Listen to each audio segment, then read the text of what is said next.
أنا جاي من السعودية وجينا.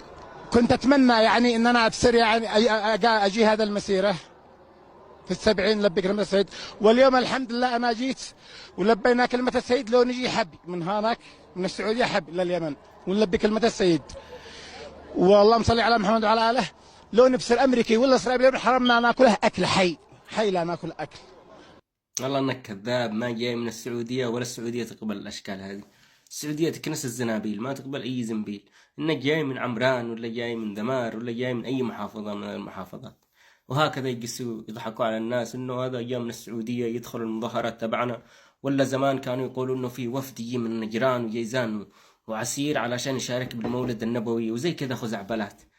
المهم حصلوا لهم شعب عرطة، شعب مسكين، يقولوا له احنا نفعله، هو يقول لهم بعدكم احنا مصدقين.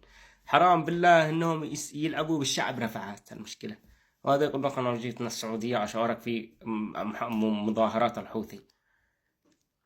اقسم بالله العظيم يعني سياستهم الاعلامية ما اقدرها للاسف، وما اخس اللي يصدقهم. اذا واحد ما فتحش عقله معاهم الله العظيم بيروح 60 داهية، من كثر ما عبوا الناس ومن كثر ما يضحكوا على الناس إعلاميا ويطبلوا لهم.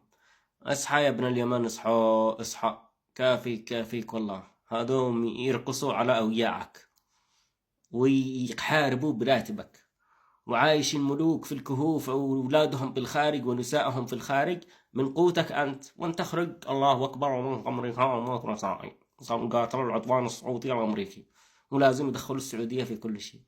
شبعنا أفلامكم أصبحت مفضوحة، فهموا أفلامكم أصبحت مفضوحة. تحياتي.